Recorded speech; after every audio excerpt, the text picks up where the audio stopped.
Nós estamos ao vivo novamente e é o primeiro ao vivo do ano de 2026. E hoje nosso podcast vai trazer um tema que os empresários estão aí buscando saber mais informações, o que vai acontecer, né? Justamente por conta da reforma tributária. E nós estamos aqui com o meu sócio, o Dr. Victor Diego, é uma pessoa com bastante eficiência em tudo que faz, é uma pessoa elegantíssima, Dr. Victor Diego. Que isso, rapaz, eu fico lisonjeado de tamanhos elogios à minha pessoa, né? Já começar o ano de 2026 com elogio, eu não sei, eu acho que eu não mereço, mas obrigado. Que é isso? Então, chegamos em 2026, né? Preparamos o terreno em 2025, falando de 2026, o que poderia, o que pode ocorrer, o que vai ocorrer em 2026 e nós estamos aqui, né? Então, assim, há uma preocupação generalizada em relação a como vai acontecer, como vai operar essa reforma tributária na prática, na vida do empresário, na vida do empreendedor. E para mim é uma satisfação, mais uma vez, estar aqui com Vossa Excelência, né, que é o detentor do conhecimento jurídico tributário. Então, aprender com Vossa Excelência para mim é sempre uma honra. Que é isso? Vossa Excelência é muito elegante falando assim de mim, não mereço isso tudo também. Mas vamos lá, né? Nós entramos no ano de 2026 com essa expectativa, né? Principalmente os empresários tendo essa expectativa de como que vai ser, como é que tá sendo, o que é a estratégia, né? Então, nós temos vários clientes em que tiveram essa dúvida, a gente já se reuniu, mas é uma questão que a gente vai ter que se reunir com frequência para poder tratar desses assuntos, né? Porque a reforma tributária, ela não é simples no ponto de vista, assim, ela veio completa. Não, porque ela precisa de legislações, leis complementares, leis ordinárias, instruções normativas. Inclusive, tivemos um agora, né? Isso. 225 de 2026. Né? Que é o Código do Contribuinte, né? Justamente. Saiu agora. Quentinho. Em 2026, ó, para você ver. Começou o ano, em tese já deveria ter o Código do Contribuinte. Sim. Né? Mas esperou virar, né? Veio aí no dia 8, né? Isso, no dia justamente. 8. Então, é um código que aparentemente tem lá quase 50 artigos. Mas se você for olhar cada artigo, tem uma... É muito extenso. É muito extenso porque tem vários incisos, tem vários parágrafos, tem várias alíneas, né? Então nós já estamos debruçando ali, né, para entender tudo que foi trazido no Código do Contribuinte para poder aplicar aí nas empresas que a gente tem de assessoria, para poder passar de informação também para toda a sociedade, inclusive nos podcasts futuros que a gente fizer, né? Então, assim, até o que eu estava dizendo, então nós temos aí que esperar várias normas, normativos, novo, né? Normativos precisa madurar, que vão complementando a reforma, né? Ela veio, mas tem várias questões. Várias leis, terão aí ao longo desses próximos, acredito que 3, 4, 5 anos, muita coisa que precisa madurar. Até porque é algo novo. Então, Sim. é natural, né? Muita coisa vai desaguar no judiciário, ações judiciais, teses e mais teses para beneficiar o empresário. Não, às vezes vai até parecer que seja algo maçante falar sobre reforma tributária, mas não é, porque por conta dessa dinâmica, né, sempre vai ter novidade em relação a isso. E aí a gente vai ter sempre que estar trazendo, né, para todo mundo ficar atualizado. Inclusive hoje o ministro Haddad, eu até estava vendo aqui há poucas horas, né, deu uma coletiva ali fora lá de onde ele estava, informando que o teste do sistema operacional da reforma tributária, ele é maior que o sistema do Pix. Ele é 150 vezes o tamanho do Pix. Que isso? Então olha para você ver o tanto que eles estão investindo muito grande nesse sistema para poder captar tudo o que não está à vista deles, né? Sim. Tá funilando, né? Para andar da forma mais informatizada, mais legal. E assim, muitas coisas que aconteciam nos anos anteriores tende a se ajustar mais agora. Principalmente com essa reforma e com o sistema que eles estão criando e com os próprios atos normativos e as próximas leis que vão entrando em vigor para regulamentar. E vamos começar esclarecendo uma questão bem simples, né? Porque muitos empresários têm essa dúvida. Cidadãos também, comuns, que não são empresários, né? Tem essa dúvida. O Pix, foi criado um imposto novo do Pix, meu doutor? É uma situação que virou um caos no ano de 2025, de um consenso geral ali, de uma forma coloquial, o cidadão passou a acreditar, não sei se por um ato de desinformação ali de alguns que não estavam entendendo, de que o Pix iria ser taxado como se fosse um novo tributo, um imposto em relação ao Pix. A verdade não é bem essa, não existe nenhum ato, nenhuma lei complementar e nem na própria reforma não existe nada de imposto em relação a Pix. O que nós temos em relação ao Pix é algo que já existia bem anterior, que é o quê?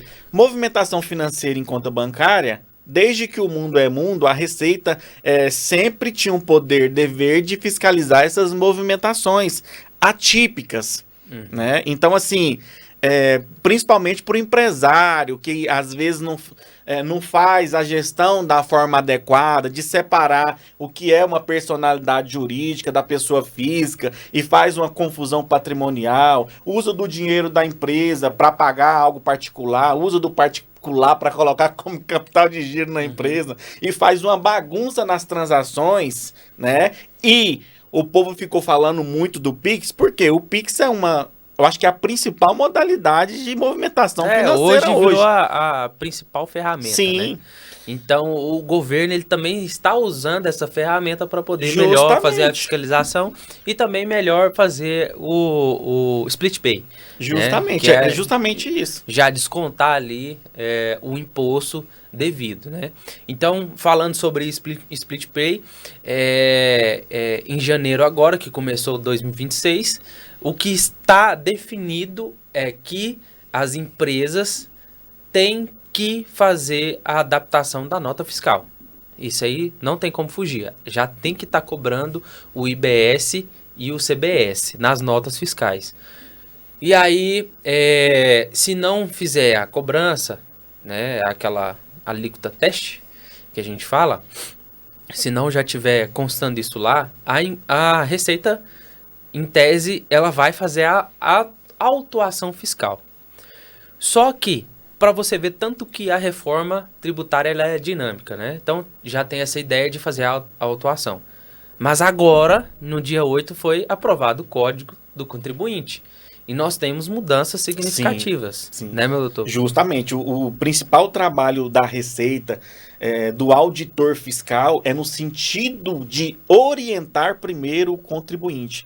Então, a própria lei estabelece que os órgãos que estão ali com o poder dever de fiscalizar têm que primeiro agir, e não é só um agir no sentido figurado, entendeu? Vão ter que demonstrar que realmente agiu em prol de orientar aquele empresário a se auto-regulamentar, a se adequar, a se ajustar em relação à nova vertente, à nova verdade da reforma tributária. Antes da reforma, inclusive, nós tínhamos um instituto que chama autorregularização, né?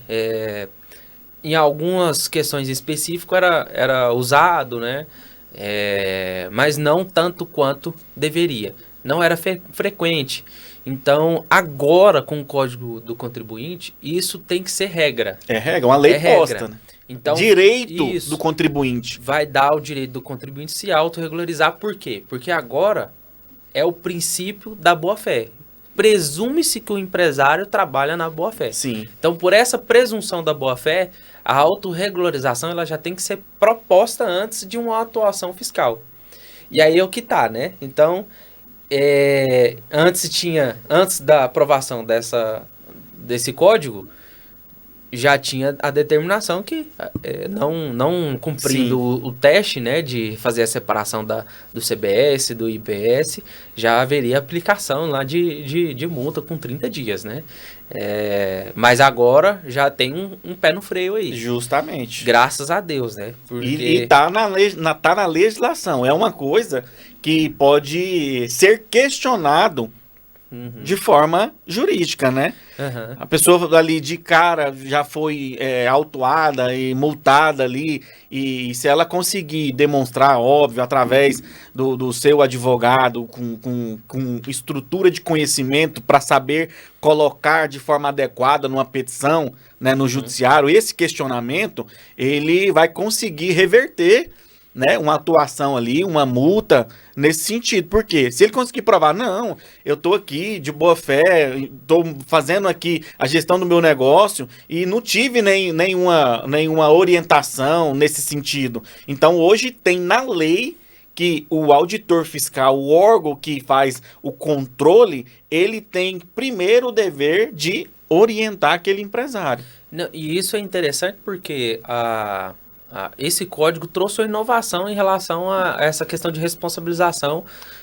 da pessoa que fiscaliza, né? Justamente, é um ponto muito importante nessa lei que está fresca, entrou agora, que é o seguinte: agora, se ficar provado que o fiscal ali, o auditor, ou qualquer que tenha a responsabilidade de fiscalizar, que ele extrapolou, né, que ele fez o que não devia, não usou da ponderação, ele vai responder criminalmente, vai responder de forma administrativa e vai responder de forma civil. E detalhe, quando a gente fala de responsabilidade criminal, responsabilidade civil e administrativa do agente, normalmente a gente liga ao órgão, ao ente, né? Sim. Mas a lei deixa bem claro que quem vai responder é o agente. A pessoa física A dele. pessoa física do agente. Não é o órgão que vai responder.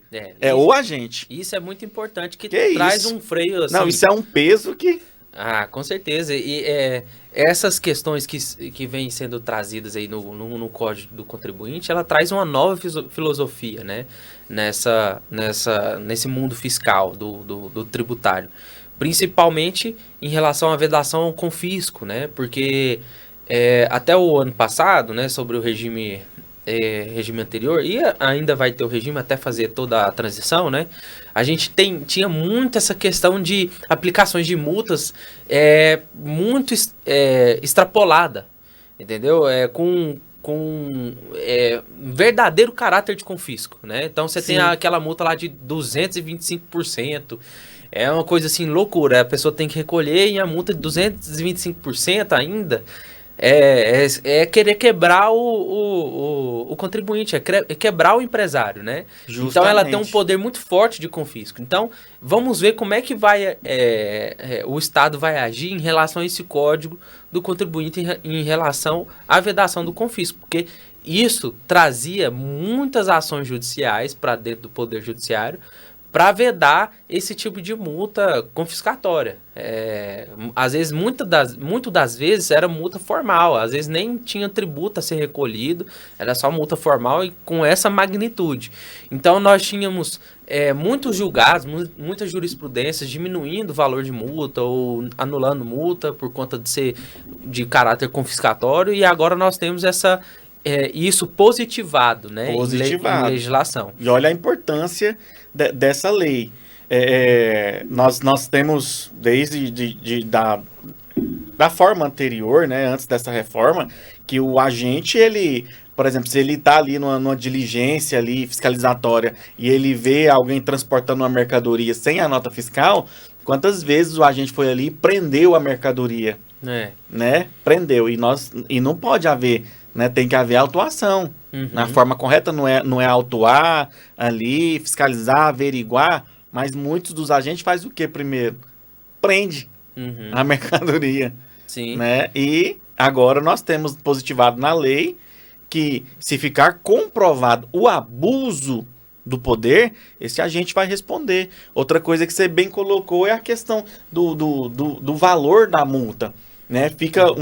Ficava de uma forma interpretativa de cada auditor fiscal. Se você pegasse lá 3 auditor fiscal na mesma situação, cada um colocava um valor de autuação ali, de multa, né? E sempre um discrepante, 2, 3 vezes mais. Né? Então agora, se ficar provado que esse agente está agindo com a intenção de prejudicar, isso vai ficar evidenciado, é óbvio, no próprio documento que ele redigir, ele vai ser penalizado. Não, Ele vai ser penalizado. Com certeza. E essas questões que eu falo de nova filosofia, ela tá ligada a preceitos fundamentais, né?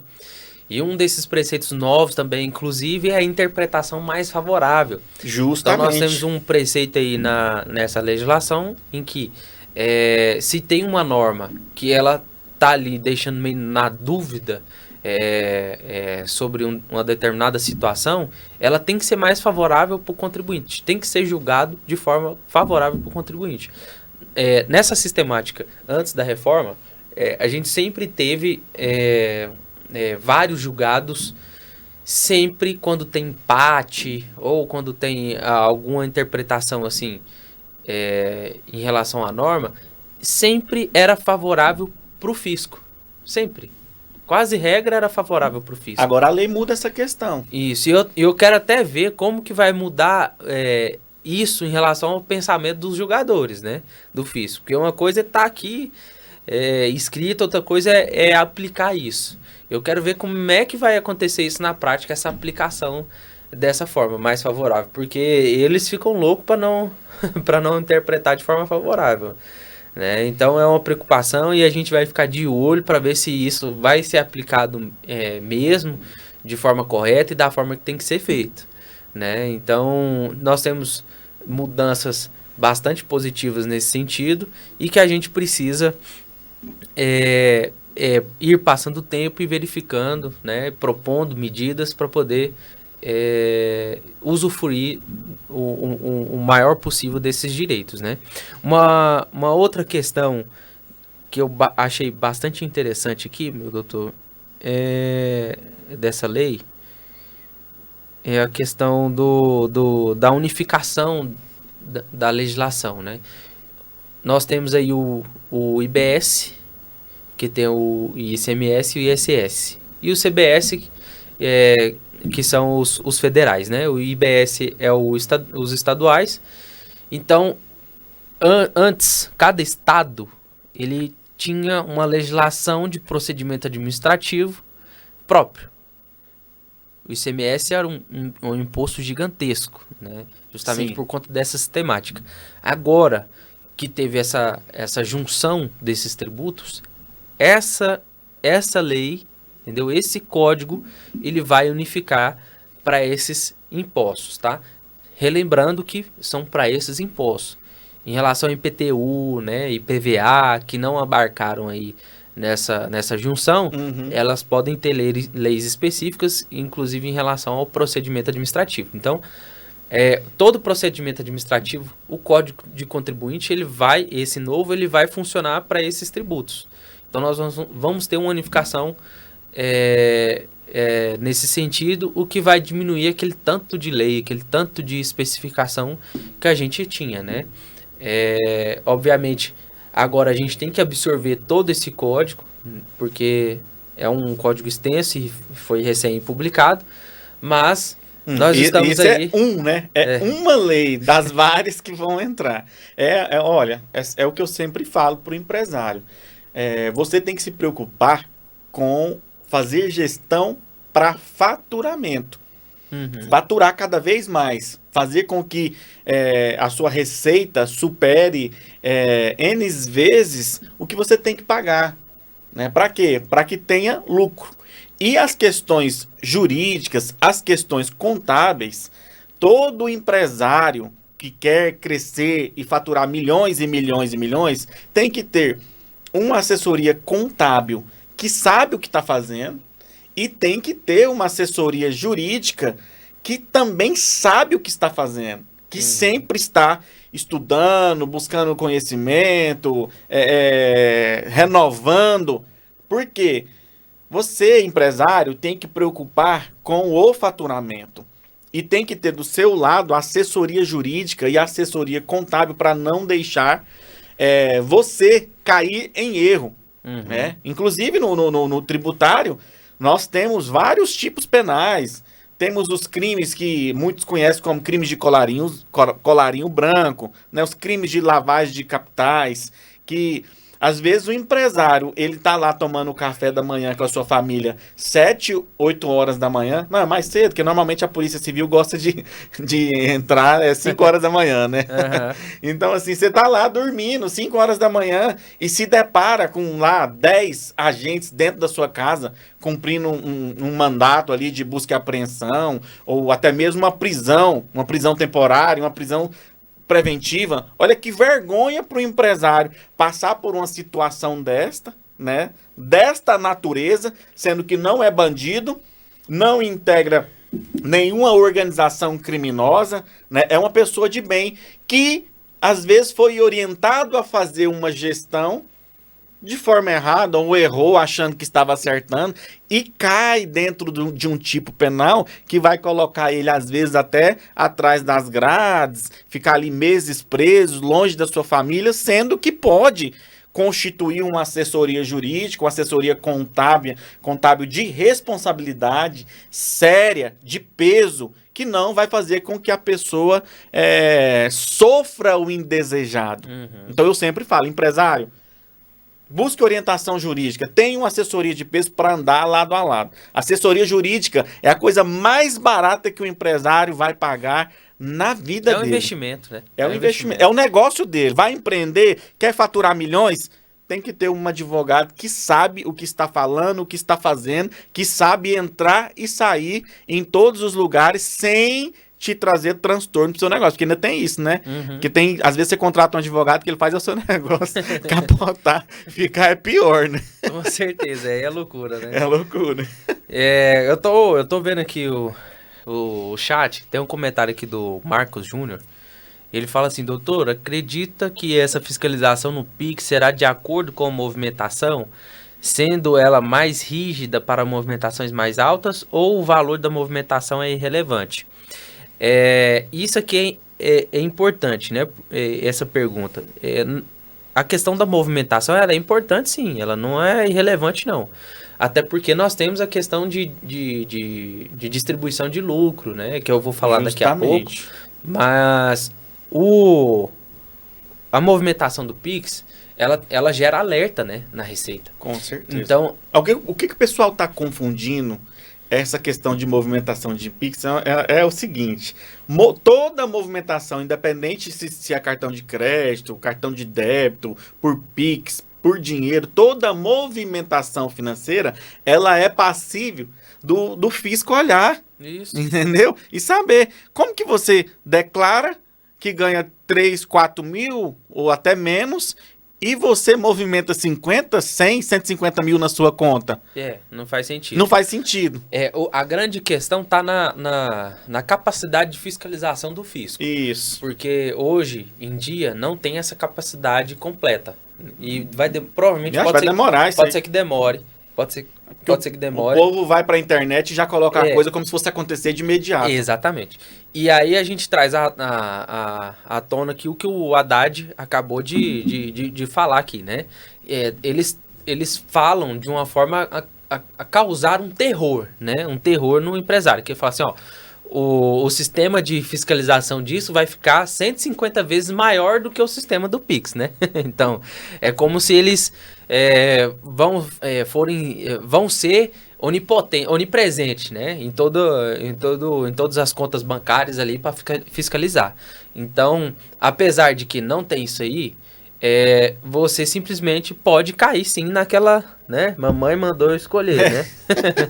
Então, é importante sim a movimentação, porque se você cair na malha fina, eles vão identificar se você está cumprindo as obrigações acessórias ali, se está declarando, se não está. Então, com certeza, ela não é irrelevante a movimentação. Sempre dando a oportunidade de resolver o problema. Isso, né? agora com o código do contribuinte tem que ter essa não vai ser chamado para ir direto pro presídio, né? Vem cá, meu filho, senta aqui, vamos resolver. De que forma que fica bom para você? Exatamente.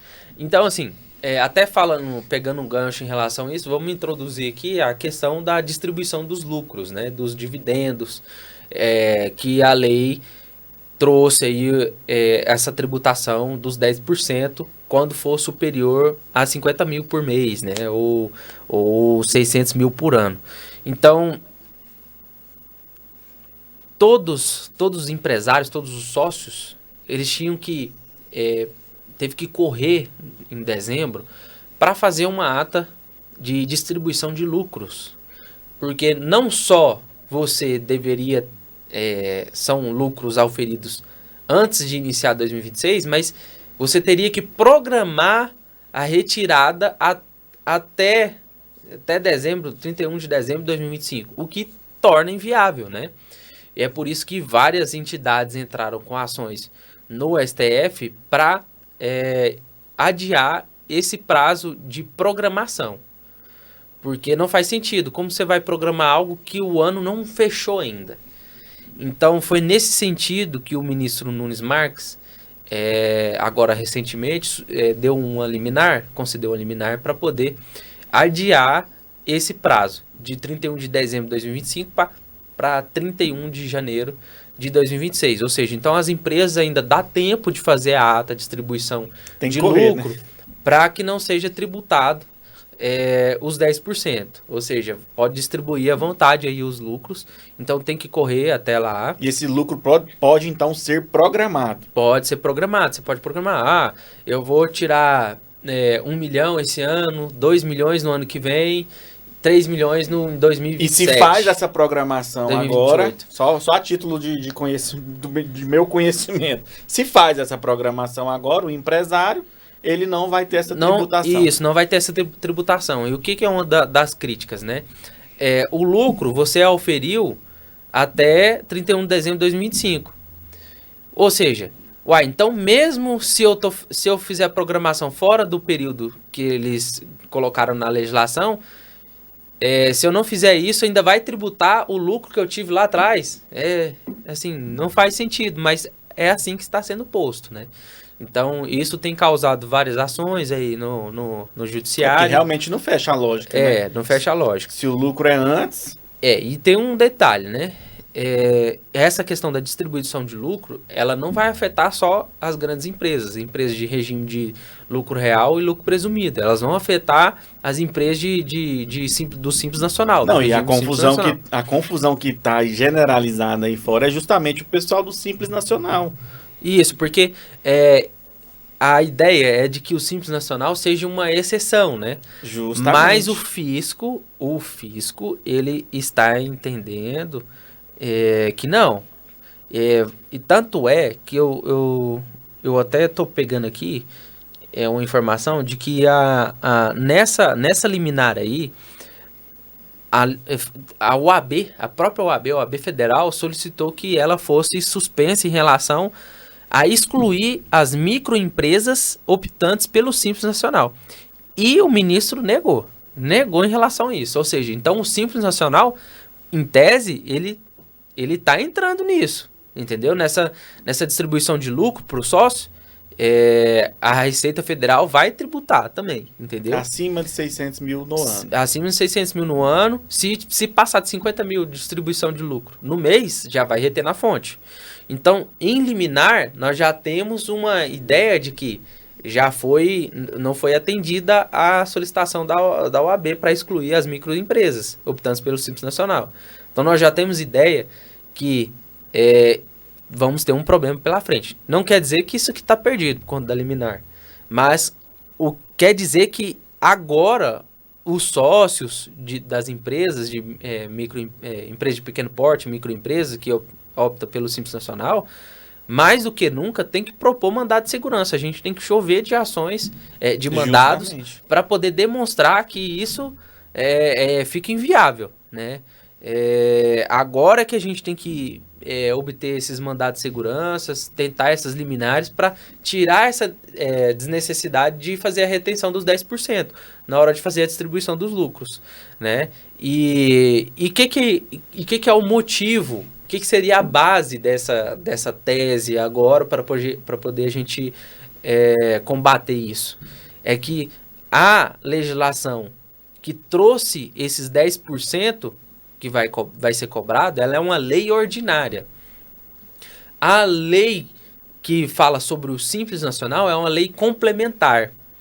E ela é uma lei que ela é mais difícil de ser votada. Ou seja, a grosso modo, ela é uma lei superior à lei ordinária. Ou seja, como que uma lei ordinária sobrepõe a uma lei complementar? Que é uma lei que veio para regulamentar. Isso. Então, assim, a Constituição, inclusive, ela traz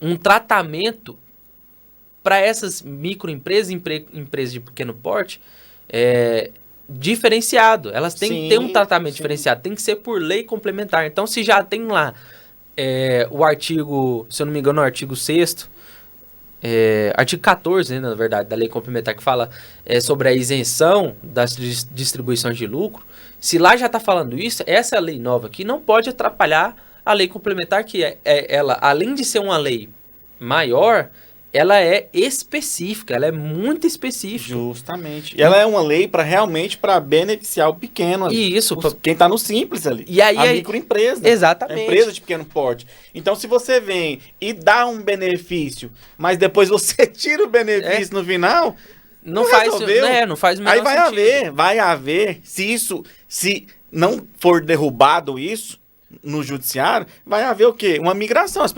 Os empresários vão começar a pensar qual que é o melhor regime jurídico. Ficar no simples, ou ir para o real, ou ir para o presumido. Nós vamos ter que fazer várias simulações aí durante o decorrer do ano em relação a essa vai desmotivar, vai desmotivar. Torna não usual, né? Porque como é que vai fazer?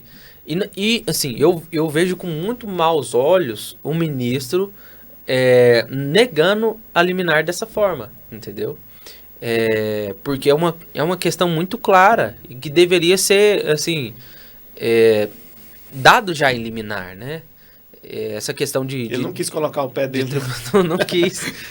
Tem gente que não gosta. Ele não quis colocar o pé dele, né, na peia. Exatamente. Deixa a galera, deixa os advogados trabalhar e a gente discute isso no pleno depois. Com certeza. Então, tá vendo que a gente tem um problema crônico aí, onde a gente tem a legislação apontando para o que a gente chama de ser favorável ao contribuinte, ou seja, a gente já tem que trazer o Código de Contribuinte em evidência aí para os ministros, né? A interpretação ela tem que ser mais favorável ao contribuinte. E agora chegou a hora de ter a interpretação favorável, né? Porque eles vão trazer lá a LINDB, vão trazer a lei de introdução às normas ao direito, né? Justamente para identificar aí se adequa a essa tese ou não, mas além disso, tem que trazer a interpretação mais favorável para o contribuinte, que é essa. E eu fico estupefado, né, em relação a esse tipo de situação. Mas nós estamos aí para poder estar atento para esse tipo de questões e trazer as melhores informações mais atualizadas para os nossos clientes e para todos os telespectadores, né? E informar que nós estamos preparados para o que der e que vier. Tem que questionar, porque 10% é muita coisa. Se você pegar 10%, vai dar o quê? 600 mil no ano, 10% dá o quê? 60 mil reais. Não, é uma bitributação, né? Porque é um valor muito alto. Já foi tributado ali no DAS, né? E aí vai fazer a distribuição, tributa de novo, só atrapalha aí a vida do pequeno empresário, Não tem como, atrapalha demais. Justamente, aí força o pequeno empresário a querer comprar o carro e deixar na empresa, né? E organizando tudo, para que os bens meio que fiquem ali dentro da empresa. Por quê? Eu vou jogar, eu vou pegar essa repartição do lucro aí para me perder 10%. Não dá, fica totalmente inviável, desmotiva. Desmotiva o empreendedor do nosso país, né? Desmotiva o empresário aí de pequeno porte, o microempresário a querer empreender, a querer continuar com seu negócio. Tem negócios que são por natureza empresas de pequeno porte, né? Que vai ficar ali naquele X de faturamento. É a natureza do próprio negócio. Tipo um salão de beleza, né? Uma pessoa ali, um autônomo ali que trabalha com massagem, que tem um faturamento ali na casa dos 100, 150, 200 mil reais, 300 mil reais por mês, que o negócio dele é esse nível de faturamento. E aí, o governo faz uma coisa dessa, o que ele faz? Ele desmotiva esse profissional produzir mais, a produzir mais. Ele desmotiva. Aí a pessoa vai ficar assim, não, eu não vou trabalhar no marketing, eu não vou comprar mais estoque para poder vender mais e chegar nesse patamar e ter que pagar esse tanto de imposto. Né? E a lei que instituiu o Simples Nacional é justamente para incentivar, para beneficiar esses profissionais, esses empresários, esses empreendedores, né? Agora vem algo para desmotivar, cara, eu acho totalmente errado isso daí, nós vamos brigar sim. Os nossos clientes e os que achar viável, nós vamos protocolar quantas ações forem necessárias e vamos questionar isso na justiça. Vamos para a justiça. Vamos para cima. Até falando sobre essas questões de tese, nós temos aí em fevereiro agora uma tese muito importante já marcada para julgamento, que é a dos créditos presumidos de ICMS, tendo elas na base de cálculo do PIS e da COFINS, né? O que é o crédito presumido em relação a essa questão?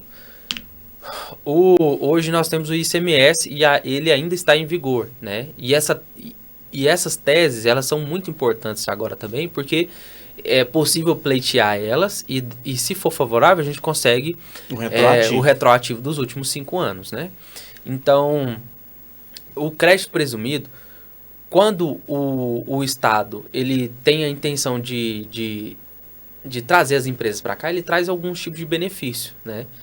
Então, esses benefícios, principalmente em relação ao crédito de ICMS, é o seguinte, ele fala assim, você tem esse X valor aí de ICMS para ser pago. Então, vou dar um desconto.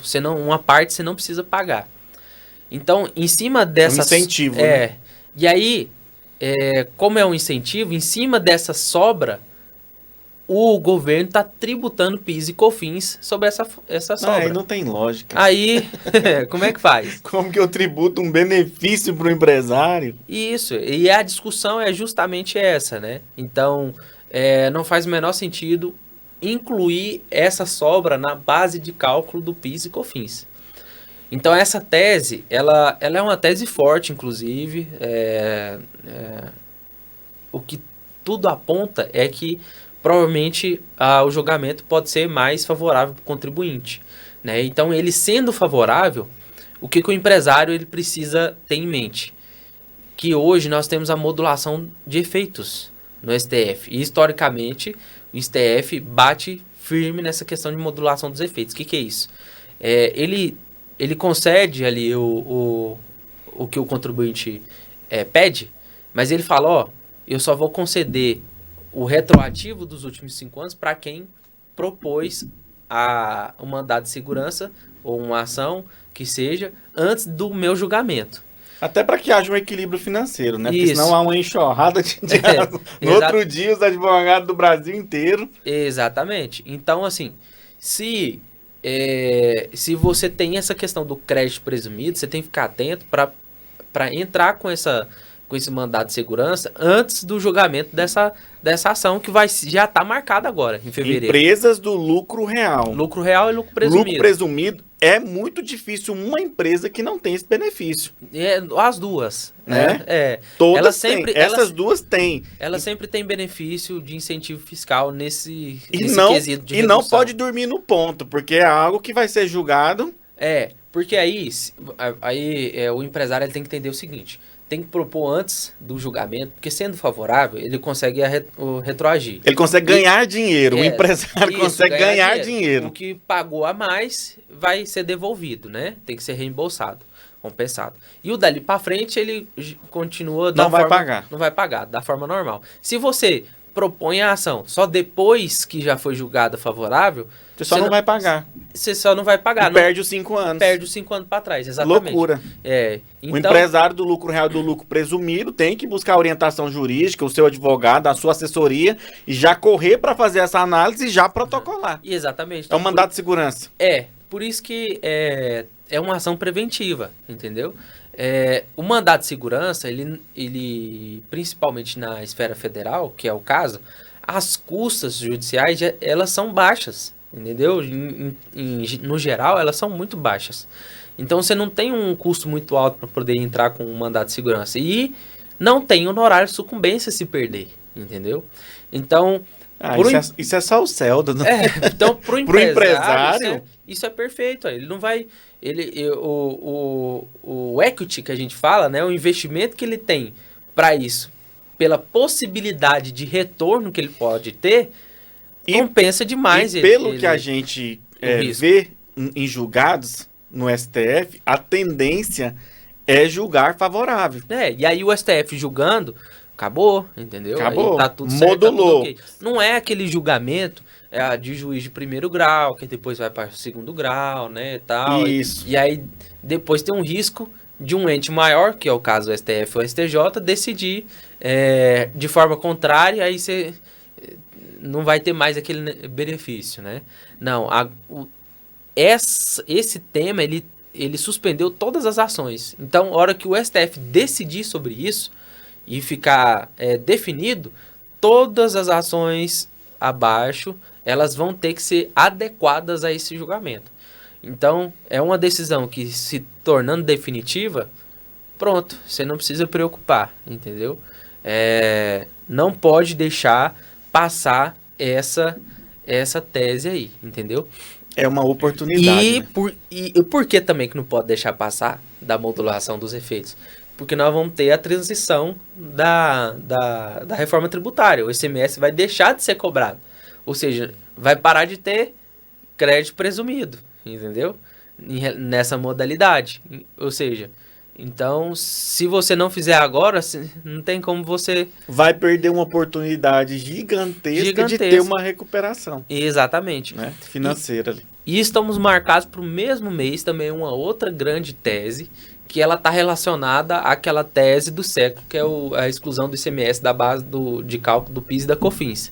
Então, nós temos o ICMS e nós temos um imposto espelhado, que é o ISS, que é para empresas de serviço, entendeu? Uhum. Então, o ISS, agora, essa tese, ela está sendo abordada para o ISS, que é a exclusão do ISS da base de cálculo do PIS e da COFINS, que foi marcada agora também para fevereiro. Então, você que é uma empresa, você que é um empresário que trabalha no ramo de prestação de serviço, qualquer que seja, né, ar-condicionado,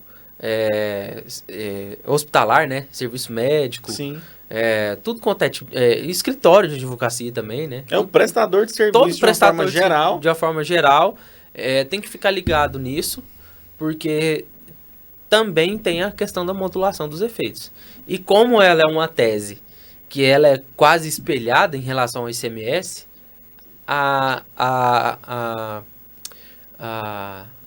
como é que eu esqueci a palavra? O sentido que o STF vai julgar agora é no mesmo do que ele julgou no ICMS, ou seja, vai ser favorável ao contribuinte.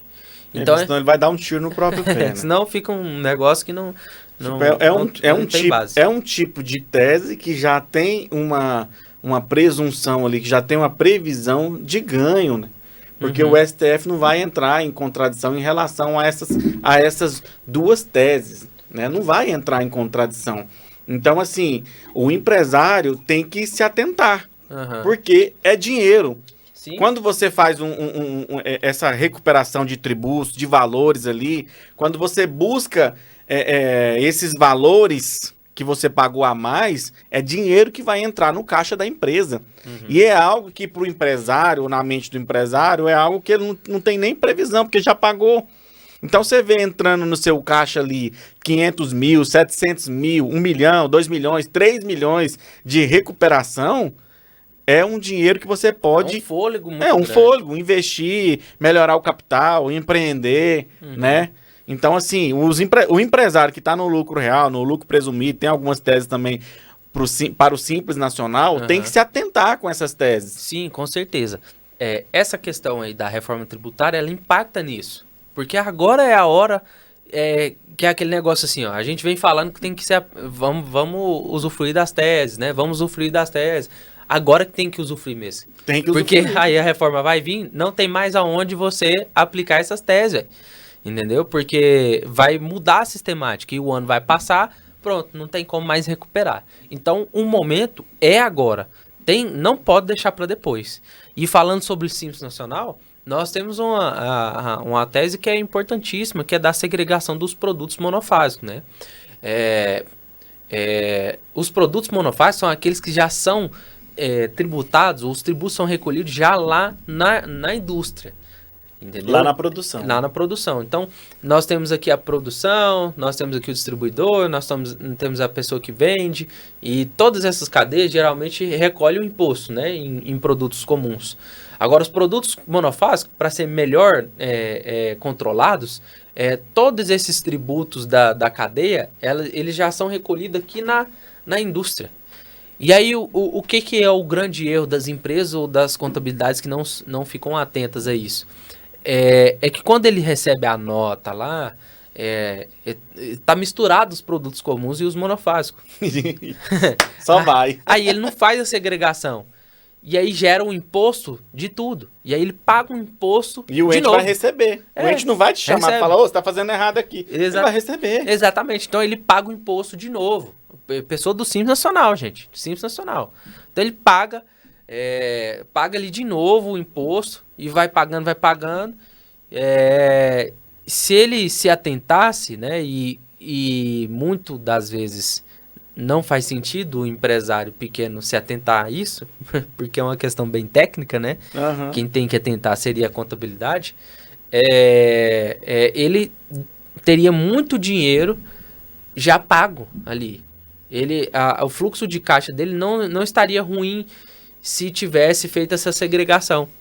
Mas, como é possível fazer essa recuperação, né, dos últimos 5 anos. Dos últimos 5 anos, tem que correr atrás para poder... Quais são esses assim, principais produtos monofásicos? Assim? A gente fala sobre os ramos de atividade, né? Então, aqueles produtos que tem em autopeças, né? Autopeças, farmácias, distribuidora de bebidas, supermercado, ali, todos esses ramos, eles têm muitos produtos monofásicos que são tributados já na indústria. Então, se você é do ramo de farmácia, autopeça, qualquer que seja, distribuidora de bebidas, supermercado, tem que se atentar. Tem que procurar um escritório que tenha expertise. E não é toda a contabilidade que faz isso, né? Exatamente, porque senão não teria, né? Não teria essa tese para ser feita. Justamente. Porque o contador já deveria ter feito isso. Então você tem que procurar um escritório especializado nisso para poder verificar se você tem essa possibilidade. Se você está nesses ramos de atividade, já procure para poder verificar se tem essa possibilidade de requerer, tá? Você vai procurar um escritório de sua confiança, mas nosso escritório também tem esse tipo de mecanismo aí para para as empresas, para os novos clientes que a gente E para as tem. nossas assessorias, a gente sempre está analisando todas essas questões. Os nossos clientes que estão nas nossas assessorias, Sim, a gente sempre está analisando todas essas teses, o que pode ser feito, o que pode ser recuperado, né? sempre Mas o atento. empresário tem que se preocupar. Você tem que cobrar do seu contador, tem que buscar conhecimento, ir em outro escritório de contabilidade se o seu não faz, busca uma assessoria jurídica que Aham. entende do assunto, que vai te auxiliar, que vai analisar. Faz Né? uma auditoria, faz um parecer. É dinheiro, é dinheiro. O gestor, o empresário, o segredo, o negócio dele é dinheiro. Não, É receita. às vezes ele acha que vai dar pouco, mas o empresário recolhe muito. Recolhe. Geralmente a gente faz auditorias assim, empresas em tese pequenas, geralmente dá ali impostos ali na faixa de 150, 200, 300 mil de imposto recuperado para essas pequenas empresas. Ou seja, paga muito imposto. Eu tô matando por muito menos. 150 mil. Pro empresário, esse dinheiro chegar no caixa dele, isso aí vai dar fôlego para ele. E tem duas formas dele reaver esse valor, né? Como a gente está falando do Simples Nacional, é feita a auditoria, faz o requerimento, a Receita faz o pagamento na conta corrente da empresa. Ou pode ser feito por compensação, né? Em vez de pagar... E é com poucos dias, né? Com poucos dias, com O pagamento certeza. é com poucos dias. Né? Ali, mais ou menos, aproximadamente, né? Entre 45 e 60 dias. Pode ser que passe um pouco mais, pode ser que seja menos, né? Não, mas tudo vai eu já tô vendendo para receber daqui um ano. Você receber com 45, 60 ou com 90 dias é muito pouco. E outra coisa, é algo que está ali perdido, né? Uhum. Você não está contando com aquilo. Exatamente. Você não está contando. Aí você consegue vislumbrar ali que você vai ter uma expectativa de receber 50 mil que seja. 50 mil. É muito bom para o empresário. E outra coisa, colocar um ponto final, né, naquela dupla tributação. Sim. Também coloca um encerramento ali. Isso, é o que a gente faz depois que é feita essa auditoria. A gente orienta as contabilidades, né, que às vezes não estão se atentando a isso, para elas se atentar a não fazer esse tipo de questão, e fazer a segregação, né? E principalmente, é igual eu tô alertando, principalmente agora que vai ter a mudança, está sendo migrado, né, a transição de regime, depois mais para frente não vai ter como, até para fazer a compensação vai ser difícil, porque como é que vai compensar um imposto numa sistemática com outra sistemática, entendeu? Com outro sistema. Vai ser complicado. Vai ser. Não posso falar que será impossível. O empresário tem que acordar agora, tem que se atentar a essas possibilidades agora, né? Já fazer essa análise, fazer a auditoria ali. Aproveitar que hoje nós ainda estamos no ano teste. Isso, aproveitar. Tem que aproveitar esse momento. Você pode ter muito dinheiro aí a receber, né? E tá aí dando bobeira. Então se atente. Se atente, analise, pague uma consultoria, converse com seu contador. Se o seu contador não souber, busque uma outra contabilidade ou busque um escritório de assessoria jurídica que saiba fazer isso também, né? Com certeza. E assim, até falando sobre isso, eu queria até... nós estamos trabalhando numa tese e que ela é muito pouco aplicada, porque muita gente não se atenta a isso, né? E agora a gente se atentou numa tese que é interessantíssima, apesar dela ser muito específica, mas a gente tem que falar sobre isso, né? Que são para aqueles empresários que têm franquias, né? Que são franqueados. Aqui no estado de Goiás em específico, nós temos uma isenção do ICMS de FAO na compra, quando tem contrato de exclusividade. Vamos supor, aqui nós temos um empresário que ele tem uma franquia... que ele tá olhando uma franquia para poder colocar uma unidade aqui, né? E aí essa matriz da franquia fica em outro estado, São Paulo, Rio de Janeiro. Daí ele introduz aqui a franquia, né? Abriu a loja. Só que no contrato dele de franquia tem exclusividade na compra dos produtos. Ou seja, tem que comprar os produtos lá na franqueadora. O franqueado tem que comprar o produto da franqueadora. Então, hoje, essa compra ela é tributada com ICMS de FAO, né? Então tem lá o ICMS que é pago, e aí quando entra no estado de Goiás, esse produto ele tem uma variação da alíquota. Essa diferença é o de FAO, que é o diferencial de alíquota. Então, essa variação, o franqueado, ele paga. E é muito alto, porque ele compra, tem que comprar com nota, né? Não tem jeito. Não tem como, né? Franquia. E aí, toda a operação dele, todo o produto dele é comprado lá. Ou seja, então, a tributação é muito alta, entendeu? Esse valor de DIFAL que ele paga é alto. Só que aqui no estado de Goiás, nós temos uma isenção desse DIFAL para esses franqueados que têm contrato de exclusividade. Então, esses produtos que têm exclusividade que ele compra, esse DIFAL, ele é isento. E às vezes o franqueado tá pagando. Que isso. É. Mas é algo muito técnico pra você. Muito técnico. Então, e tem muitos aí passando batido e a gente tá pagando. E já foi identificado algumas, né? Algumas assim, todas que a gente já olhou, tá sendo pago. Entendeu? Então, não, a maioria franquias... vai pagar, porque é algo muito técnico. E se o contador não se atentar a algo muito específico como isso, vai passar. É muito entendeu? específico essa questão. E é muito cômodo, às vezes, para alguns contadores só falar assim, não, paga, é imposto. Até porque o DIFAL, ele foi... Não tem muito tempo que ele foi instituído, o DIFAL. E aí, essa questão da franquia também não foi uma situação que foi, assim, da noite pro dia. Não tem muito tempo, na verdade. Tem pouco tempo, assim, de isenção, mas que abarca os últimos 5 anos. Por quê? Porque... Que é muito tempo. Por que essa é uma super tese? Porque, além disso, o DIFAL... essa espécie de DIFAL, ele deveria, aqui no estado de Goiás, ter uma lei complementar. E ele não tinha. Até 2023, se não me engano, ele não tinha. Por conta disso, o DIFAL, de 2023 para trás, ele é indevido. Já é outra pancada. Exatamente. Quando veio a lei complementar, veio o decreto também fazendo a isenção para essas franquias. Ou seja... Então, durante esse período de 5 anos para trás, tem essa isenção. Tem a isenção que foi instituída pelo governo de Goiás. E existe essa questão também do DIFAL não ter sido instituído da forma correta e foi invalidado o princípio da legalidade. pelo tribunal. Né? Então, nós temos uma super tese, que é o que a gente diz. Não, eu digo que isso daí não é nem uma tese. Isso aí é um requerimento que estão deixando de fazer. Porque já está tudo positivado. Está tudo... É só mesmo o empresário, às vezes, por falta de conhecimento, é onde que eu volto a falar, se você, empresário, empreendedor, ande de mãos dadas com seu advogado, com seu contador, e que saiba fazer as coisas acontecer. Porque, olha só, a situação dessa que você colocou aí já é algo muito claro. Né? Consegue fazer de forma administrativa.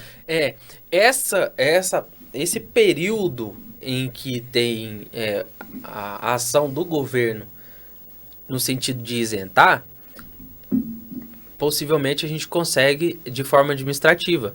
Mas do período para trás... da lei, aí tem que fazer a propositura. Então é interessante, então é por isso que os franqueados eles precisam de contratar um escritório especializado nesse sentido, não só na questão administrativa, mas na questão também judicial, porque tem que saber a tese, né? Não é todo mundo que sabe. Não, tem que saber o caminho das pedras, né? Com certeza. E o franqueado é muito importante essa questão dele ser assessorado, porque mexe com muitos contratos, né? Contratos complexos, né? Não são esses contratos do dia a dia, né? Sim. Às vezes o cara tá ali fazendo um investimento ali numa franquia de 1 milhão, 2 milhões, 3 milhões. O investimento é alto. E é muito alto. E tá tudo ali naquele contrato. E às vezes ele tá amarrando o pé dele num contrato que não dá garantias para ele, né? Dá garantia só pro franqueador. Não, e detalhe, a compra, ela é exclusiva. Ele não pode comprar em outro local. Então, toda a compra dele, então se ele tem sucesso, toda a compra dele é dessa forma. Então, o imposto a ser recolhido, que ele está recolhendo, é muito alto. Você tá me entendendo? Então, se toda a operação dele. Então, assim, a recuperação judicial desse tipo de empresário, que é o franqueado, ele vai dar muito dinheiro aí de retorno. Vai, com certeza. Não tem a menor dúvida que vai dar muito dinheiro. E é toda modalidade de franquia que tem a exclusividade com o franqueador. Isso. Toda modalidade de franquia, tendo no contrato a exclusividade, que ele tem que comprar somente lá, beleza. E a maioria das franquias, sim. A maioria é a assim. maioria. É, porque senão não fica rentável para quem é a franqueadora, Sim. né? Então elas geralmente fazem assim, dessa forma. Aí tem que se atentar, porque algumas franqueadoras, elas colocam alguns produtos como exclusivo e outros não, entendeu? Outros pode ser em outro local. Só vai ser possível dos produtos que forem exclusivos, entendeu? Não só Mas o franqueado comprar outros produtos em outros locais não tira o direito dele fazer a recuperação dos produtos que ele comprou exclusivo. Não, tem que ser o exclusivo. Tudo exclusivo? A exclusividade, por exemplo, vamos supor, vamos pegar um exemplo aqui, açaí, né? Às vezes tem uma franqueadora no estado de São Paulo, e aí ela vende açaí, ela fornece, né? Açaí, fornece a casquinha do açaí, que às vezes pode ter casquinha, não só pote, né? Sim. Vende sorvete também. Mas na franquia dela, ela coloca como exclusivo só o açaí. Entendeu? Entendi. Então, por exemplo, o sorvete, o franqueado ele pode comprar em outro local. Então, o sorvete ele não vai ter essa isenção quando na compra. Entendeu? Mas na compra do açaí, que ela tem que comprar só lá, somente lá, aí esse sim tem isenção. Então, ele pode fazer a compra aqui e a compra em outro local, que aí vai ter isenção do açaí. Top. Mas aí, em relação ao sorvete, ele vai ter que recolher normal. Perfeito. Entendeu? Então, funciona basicamente assim. Eu tô tentando lembrar dos meus 100 amigos que tem franquia. Amanhã eu já quero começar a ligar para eles. Já. Não, mas é muito importante essa tese aí. Não, assim, se a gente for abordar todas as teses que a gente tem especificidade, né, que a gente tem expertise nelas, a gente vai ficar aqui a noite toda, né? E eu sou apaixonado pelo direito tributário justamente por conta disso, né? Às vezes o empresário, ele tem ali o direito, mas é um direito que está escondido e vai passando, ele vai pagando. Fica hibernado. Vai pagando. E as faltas do profissional também, né? Uhum. Porque, sim, é o contador que tem que estar ali, olha... Às vezes atento, né? Atento, é o advogado, é o gestor. Quando eu falo em relação a uma tese que tem que ter um pensamento jurídico de interpretação, aí a gente nem atribui isso ao contador, né? As teses jurídicas, não, tudo bem. Agora, quando é uma questão de erro, aí beleza, né? Uma questão que está positivada e que deveria estar sendo aplicada, aí tudo bem, a contabilidade está comendo bola ali. Por exemplo, essa questão do franqueado, essa questão da segregação dos produtos monofásicos, né? Então, sim, isso aí tá comendo bola mesmo. Agora, outros tipos de tese que tem interpretação da lei... essa questão de tempo da lei, isso. A lei anterior, a lei que... Aí não. Né? Exatamente. A hierarquia das leis ali é uma questão jurídica que fica mais por nossa conta e a gente vai questionar isso no judiciário, né? Exatamente. Então, é isso. A gente tem que encerrar, não tem como, né? E antes de encerrar, eu quero falar para você, se inscreva no nosso canal para ficar atento aí às novidades jurídicas, às novidades da reforma tributária, né? Tem o nosso Instagram que está aí na tela, que é o do BM Advogados, com 2S no final. Não deixe de seguir nós, porque lá nós colocamos todas as informações, inclusive até quando tem live, né? É muito importante que você nos siga e ative o sininho também para as postagens, né, doutor? E qualquer dúvida do que nós tratamos aqui hoje, qualquer dúvida, não precisa ter receio, pode ficar tranquilo, que para o nosso escritório, para nós, é um prazer esclarecer as dúvidas. Pode ficar tranquilo que nós não vamos cobrar, não. As dúvidas aqui deste podcast hoje aqui, pode fazer, pode questionar, que a gente vai tentar esclarecer da melhor forma possível. Só mandar um WhatsApp lá no nosso canal de comunicação, ou um e-mail, ou um chatzinho ali, um direct, e nós vamos responder de forma pronta. Para nós é um prazer fazer isso. Perfeito, show de bola. Então, pessoal, até mais. Fique com Deus.